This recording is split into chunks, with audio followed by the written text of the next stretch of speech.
Hey guys, how's it going?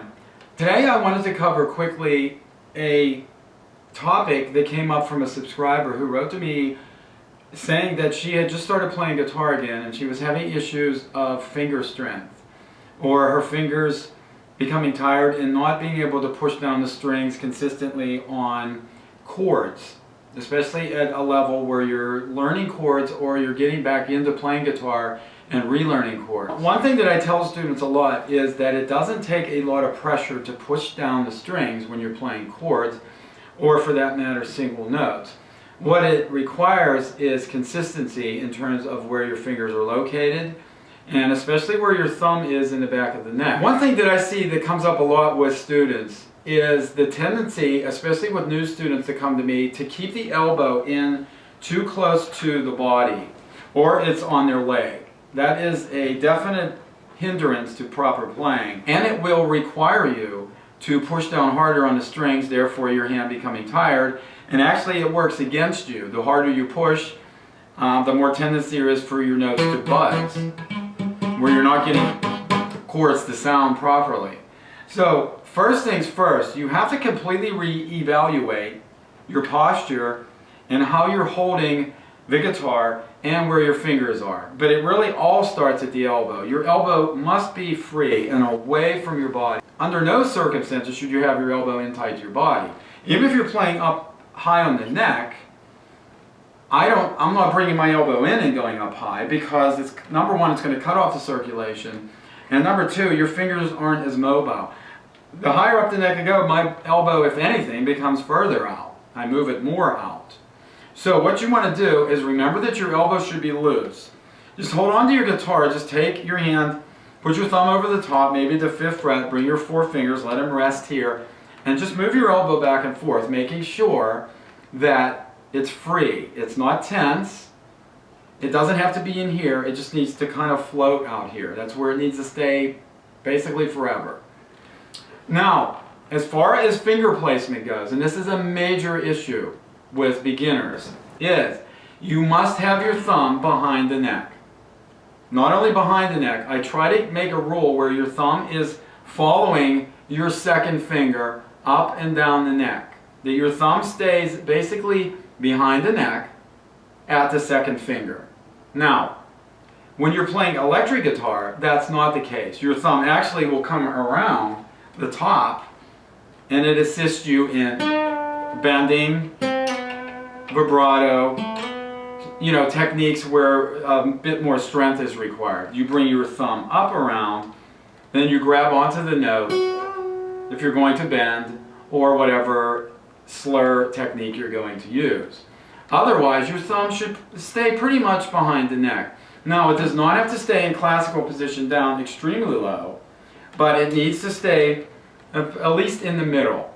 You will notice a big difference in your playing if you make that change alone. Finger placement on chords is critical. There needs to be a space under your hand where you could put at least a pencil through it, right? If your fingers are locked up against the neck, when you go to play a chord, you're going to get buzzed notes again. If you have a 6-string chord, you'll be lucky if 2 or 3 are sounding. What you do in that case is you drop your wrist forward. Just move it forward. That will bring you up on your fingertips, where you need to be. And then you have clarity with your note.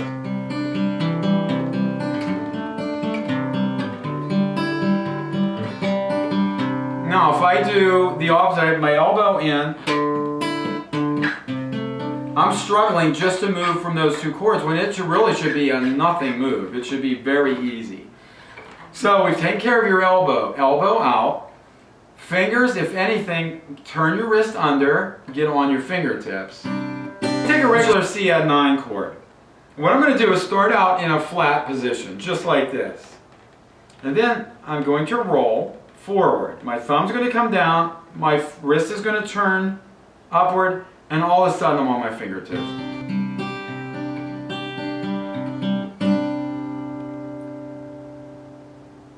Same thing if I'm playing a very simple E major chord. I roll around, I make sure there's a gap in between my bottom of my hand, right, or the bottom of my fingers and the palm, that there's a gap there. It's not closed up. If it's closed up, you're going to mute out strings. Now, as far as tension, how much should you squeeze down on the neck? Well, I got to be honest with you, and I say this a lot, hardly at all.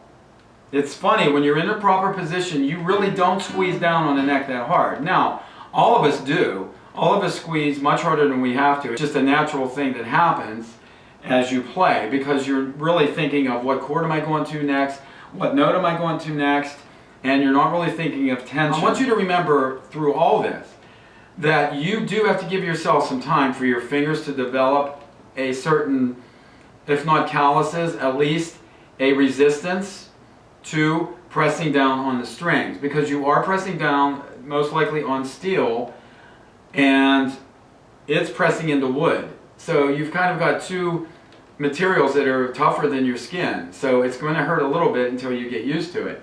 That is a big issue for beginners as they get through their first couple weeks. Typically after that, things are better if they practice enough. At that point, you're ready to handle more involved playing and more involved chords for longer periods of time. Now, switching chords, it's the same thing. You take your time. You must go slow. And a lot of times if you're trying to learn a song and you're a beginner intermediate player and you really have a lot of work to do to learn a particular song, that you are maybe trying to go too fast.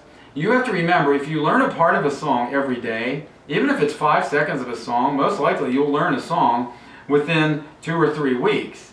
You're not going to struggle as much as you think you are.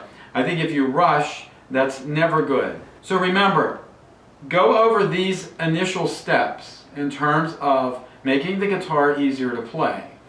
Remember your elbow away from your body, your fingers on the fretboard with your second finger lined up with your thumb behind the neck. Make sure there's the gap between your palm and the bottom part of the neck. Really, it's the top, but for this purpose, we'll call it the bottom. And make sure that you are not applying too much pressure to the guitar. Too much pressure on the strings will not clear up your chords. Only the right amount of pressure and the right location will clear up your chords. Meaning your fingers have to be on the frets, not in the middle of the fret. I prefer you move forward a little further to the edge of the fret, going to the next one, not down towards the headstock, but up towards the bridge. And from there, you will start to notice that you will start to produce sounds. The main thing is to be very, very patient. And if there's anything else you need in terms of getting yourself started, I'm more than willing to help, as I want to see as many people as possible do what they always say, that is, I want to play guitar. Many people say it, but few take the challenge. It's really a difficult instrument to get started on, of course. Once you're rolling, though, you'll never stop, hopefully, and you'll be able to produce really cool music. All right, we'll see you next time with another tutorial on getting you started.